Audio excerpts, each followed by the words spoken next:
लोग पढ़ेंगे त्रिकोणमितीय अनुपात। इस चैप्टर में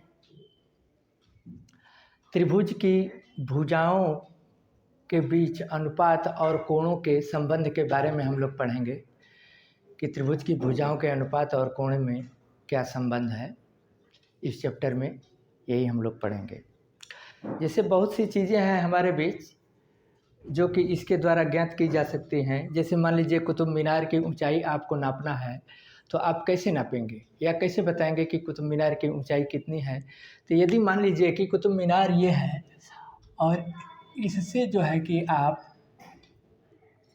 यहाँ पर कोई व्यक्ति खड़ा है, ये मान लीजिए यहाँ पर कोई व्यक्ति खड़ा है और ये कुतुब मीनार है बीसी आपकी, तो यहाँ से उसको कुतुब मीनार की ऊंचाई देखने में जो एंगल बनेगा, ठीक है, ये यदि आपको ज्ञात है और ये दूरी आप आसानी से ले सकते हैं, ये दूरी आपको तो मालूम हो जाएगी, तो आप कुतुब मीनार की ऊंचाई बता सकते हैं कि कुतुब मीनार की ऊंचाई कितनी है। इसी तरीके से मान लीजिए कि कोई अपने नदी के एक किनारे कोई अपने छत पर बालकनी में है और वहाँ से देख रहा है नदी के दूसरे किनारे पर स्थित मान लीजिए कि कोई मंदिर है। ये मान लीजिए नदी हो गई, यहाँ पर ये कोई मंदिर बना हुआ है, यहाँ कोई किसी का घर है, ये अपने छत से यदि देख रहा है नदी के इस पार मंदिर के पायदान पर कोई चीज़ रखा हुआ है, ठीक है। तो इस स्थिति में हम नदी की चौड़ाई कितनी है इस चीज़ को हम ज्ञात कर सकते हैं, ठीक है, वो भी भुजाओं के अनुपात के द्वारा। यहाँ से एंगल देखिए कितना बन रहा है, उसके अनुसार इन भुजाओं का अनुपात देख करके हम जो है कि इसकी जो है कि नदी की दूरी हम ज्ञात कर सकते हैं, मतलब नदी की चौड़ाई ज्ञात कर सकते हैं।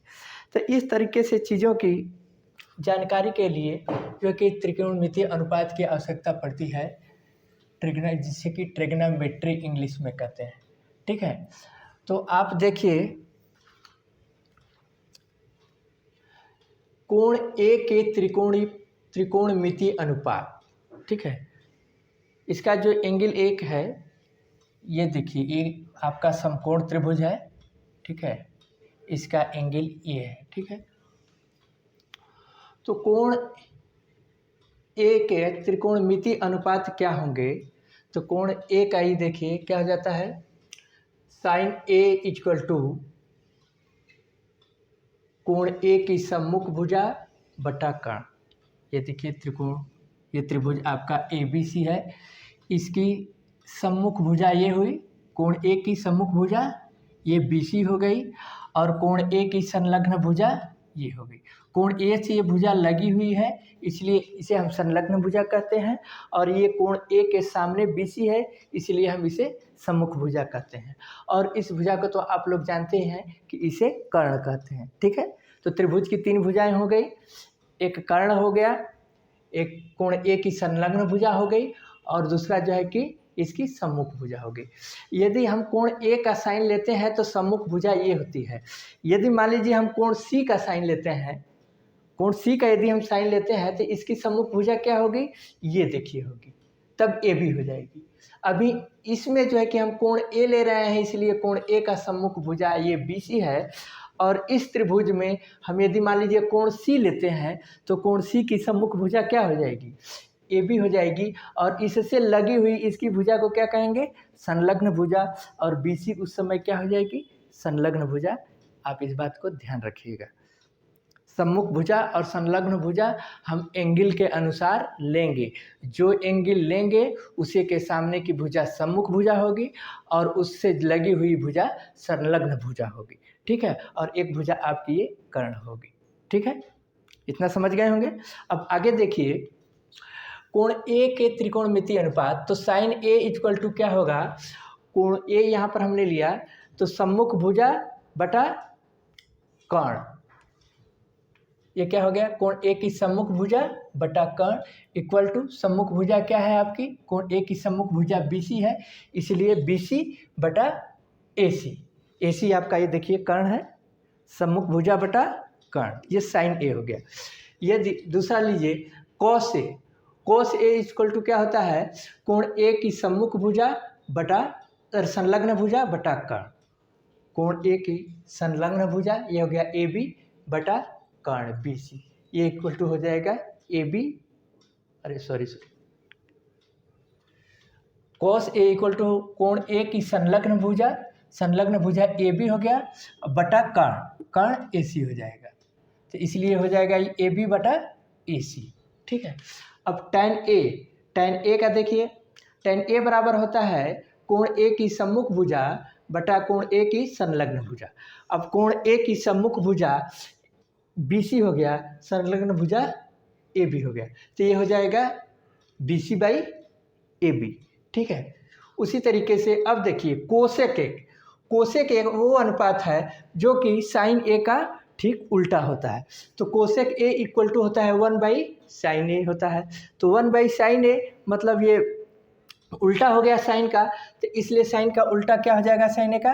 अब देखिए यहाँ पर था कोण ए की सम्मुख भुजा बटा कर्ण, तो यहाँ पर क्या हो जाएगा कर्ण बटा कोण ए की सम्मुख भुजा, इसको देखिए उलट दीजिए सीधा उल्टा हो जाएगा, कर्ण बटा कोण ए की सम्मुख भुजा। तो कर्ण कितना था ए सी, कर्ण ए सी है, सम्मुख भुजा क्या थी सम्मुख भुजा बी सी, इसलिए ए सी बटा बी सी हो गया।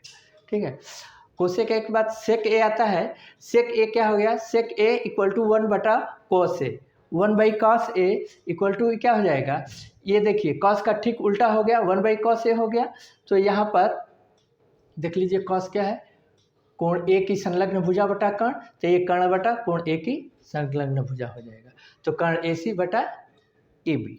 ठीक है, इसी तरह कॉट ए जो होता है tan का ठीक उल्टा होता है, तो cot A equal to 1/tan A, तो 1/tan ए इक्वल टू हो गया कोण ए की संलग्न भुजा बटा कोण ए की सम्मुख भुजा। अब tan ए का यहाँ पर देखिए कोण ए की सम्मुख भुजा बटा संलग्न भुजा था, यहाँ संलग्न भुजा बटा सम्मुख भुजा आ गया। ठीक है, तो संलग्न भुजा क्या है आपकी, संलग्न भुजा ए बी है और सम्मुख भुजा बी सी है, तो A B by B C हो जाएगा। ठीक है, अब आगे देखिए, तो आप यदि ये तीन याद रखेंगे साइन ए कॉस ए और tan ए, यदि ये तीन आपको पता है तो ये बाकी तीन आप निकाल लेंगे। ठीक है, तो साइन ए बराबर आप जानते हैं कि आपका संलग्न सम्मुख भुजा बटा कर्ण होता है साइन ए बराबर सम्मुख भुजा बटा कर्ण, और कॉस ए बराबर संलग्न भुजा बटा कर्ण। ठीक है, और tan ए बराबर सम्मुख भुजा बटा संलग्न भुजा, ये तीन आप याद रखिएगा। तो बाकी तीन को जो है कि साइन का उल्टा कोसेक होता है और कॉस का उल्टा सेक होता है और tan का उल्टा कॉट होता है, उसको जो है कि उल्टा करके आप निकाल लेंगे। ठीक है, अब देखिए tan ए इक्वल टू होता है साइन ए बटा कॉस ए, इसको याद रखना। tan ए इक्वल टू क्या होता है साइन ए बटा कॉस ए, और कॉट ए इक्वल टू होता है कॉस ए बटा साइन ए, ये भी दो चीज़ होता है। ठीक है, इसको आप लोग याद रखेंगे और इसका स्क्रीनशॉट ले लीजिए या नोट कर लीजिए, बना लीजिए इस फिगर को, आगे हम पढ़ाते हैं आप लोगों को। अब हम लोग क्वेश्चन नंबर 1 देखते हैं।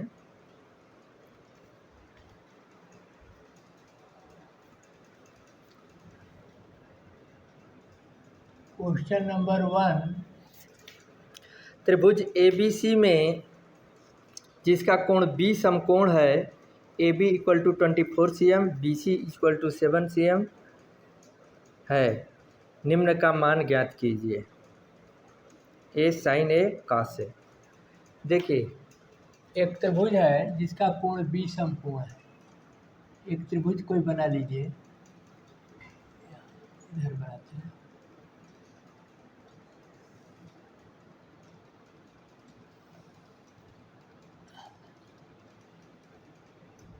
ये त्रिभुज हो गया आपका ए बी सी,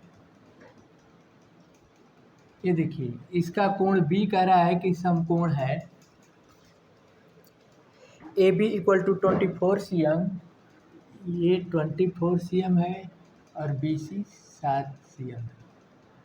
ठीक है, इसका ए पार्ट है, इसमें ज्ञात क्या करना है हमको, साइन ए कॉस ए,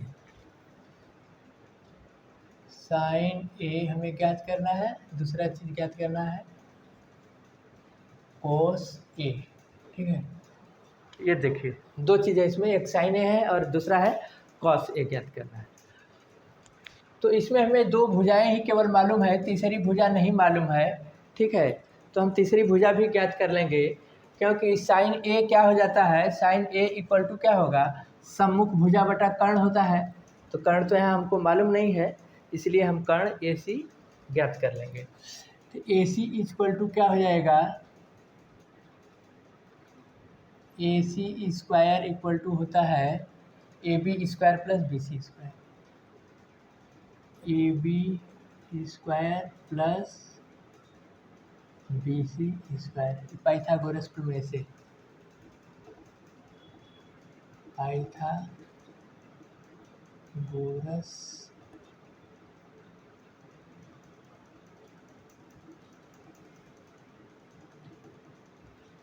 ये देखिए पाइथागोरस प्रमेय से कर्ण पर बना वर्ग सिर्फ दोनों भुजाओं के वर्गों के योग के बराबर होता है, यही पाइथागोरस प्रमेय है। तो अब देखिए, तो ए सी इक्वल टू क्या हो जाएगा, यहाँ under root A B square plus B C square, ये कर लीजिए। ए बी कितना है, 24 है, इसलिए ये अंडर रूट आ जाएगा 24 का स्क्वायर प्लस बी सी 7 है, तो 7 का स्क्वायर, ये इक्वल टू हो गया 24 का स्क्वायर कितना होगा, कितना होगा बाबू, 24 का स्क्वायर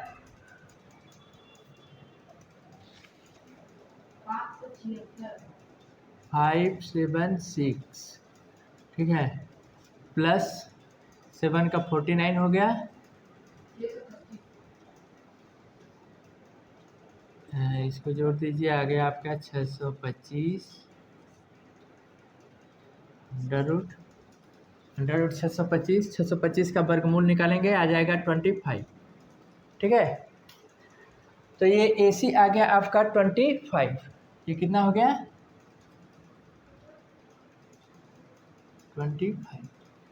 अब देखिए आपका क्वेश्चन क्या है, साइन ए निकालना है, तो साइन ए क्या हो जाएगा, साइन ए इक्वल टू आपका होता है सम्मुख भुजा बटा कर्ण, सम्मुख भुजा क्या हो जाएगी बी सी, ए हो गया बी सी बाई कर्ण A C, B C by A C, B C कितना है आपका 7 है, 7 बाई ए सी कितना है 25,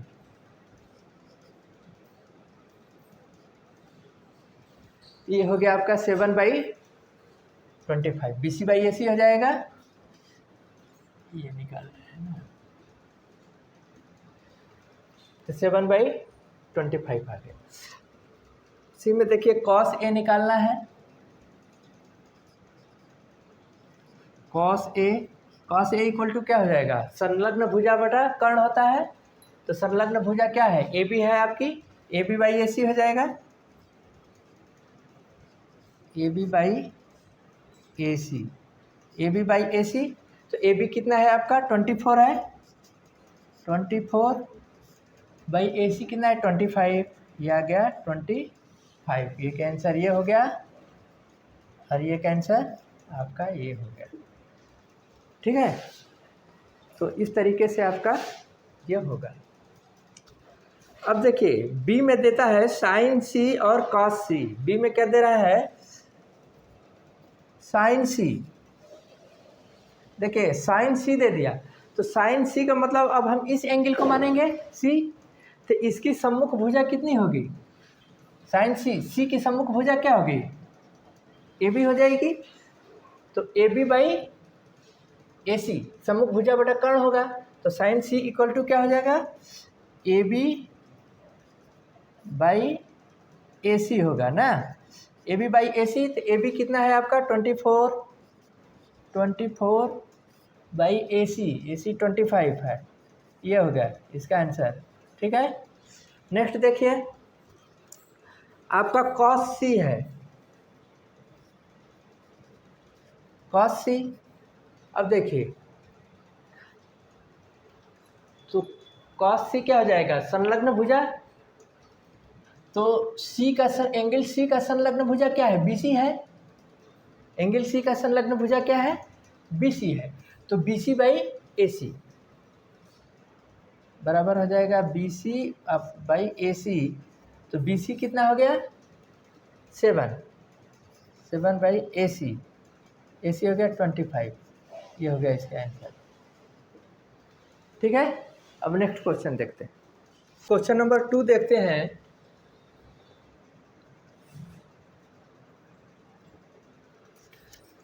दी गई आकृति में tan P minus cot R का मान ज्ञात कीजिए। tan P minus cot R, तो इसमें हम पहले tan P ज्ञात कर लेंगे, फिर cot R ज्ञात कर लेंगे, उसके बाद tan P minus cot R minus करके हम कर लेंगे। ठीक है, तो आकृति देख लीजिए कैसी बनी है आकृति। आकृति आपकी ये है।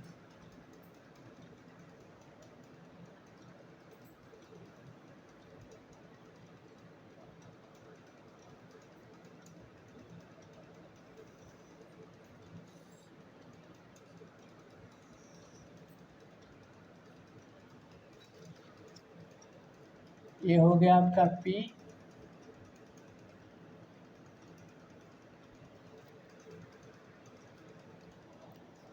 Q, R। PQ 12 दिया है,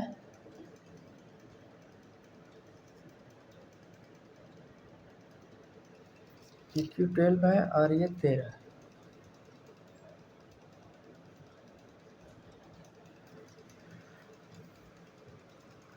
अब देखिए यहाँ पर हमें जो है कि QR नहीं मालूम है, तो QR मालूम करने के लिए हम पाइथागोरस प्रमेय से उसको QR निकाल लेंगे। तो QR इक्वल टू क्या हो जाएगा,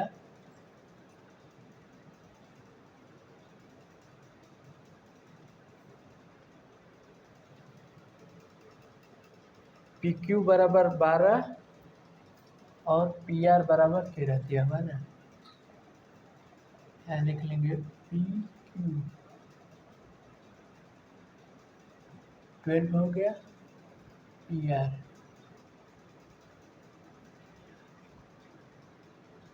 13। ठीक है, QR इक्वल टू हो जाएगा, QR इक्वल टू हो जाएगा अंडर रूट, ये देखिए PR square minus PQ square.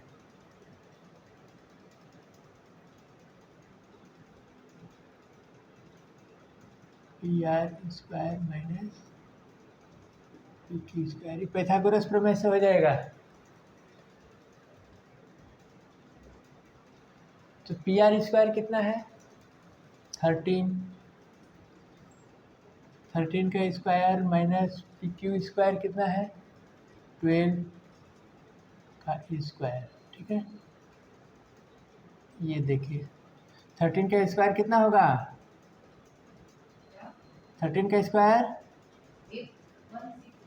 169 minus 12 का स्क्वायर 144, राइट। ये देखिए ये घटाएंगे तो 9 में से 4 गया 5 आ जाएगा, इधर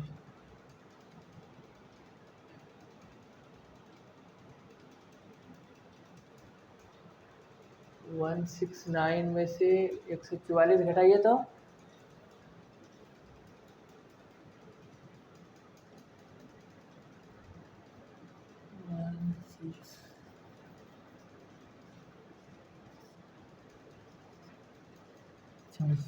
25। ठीक है, ये आ जाएगा आपका 25। ये अंडर रूट 25 इक्वल टू 5। ये आपका QR मालूम हो गया 5। अब देखिए हमें tan P निकालना है, tan P minus cot R। tan p निकाल लीजिए, tan p इक्वल टू क्या हो जाएगा, सम्मुख भुजा बटा संलग्न भुजा होता है। ये देखिए tan p यदि हम लेते हैं तो इसकी सम्मुख भुजा क्या हो जाएगी, QR हो जाएगी, QR बटा QP या PQ, QR बटा PQ होगा। QR कितना हो गया आपका,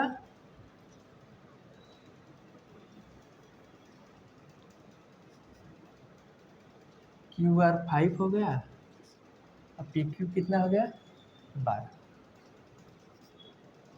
अब देखिए, अब आप जो है कि cot R निकालेंगे,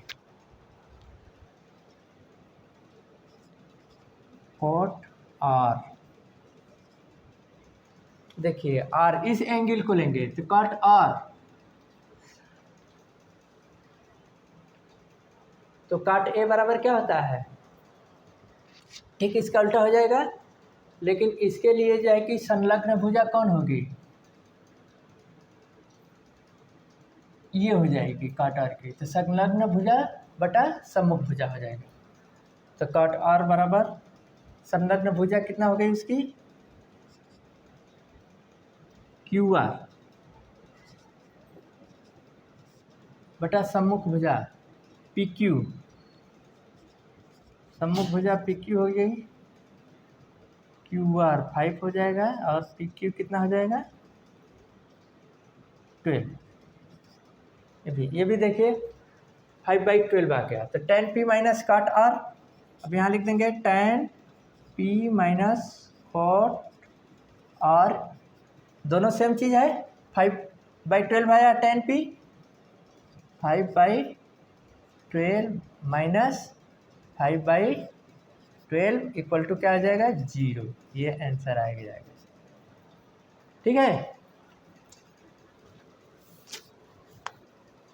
आपको समझ में आ गया होगा। यहाँ देखिए cot R क्या होगा, संलग्न भुजा बटा सम्मुख भुजा, संलग्न भुजा यहाँ QR है और सम्मुख भुजा PQ। हमें यही ध्यान देना है कि जब भी हम एंगल को लेते हैं उसके अनुसार हम जो है कि संलग्न भुजा और सम्मुख भुजा को देखते हैं। ठीक है, उसके अनुसार उसका अनुपात ही हमारा जो है कि tan का अनुपात हो, cot का अनुपात हो या जो भी हो उसके अनुसार हो जाएगा। ठीक है, आई होप कि आप समझ गए होंगे। नेक्स्ट क्वेश्चन देखते हैं।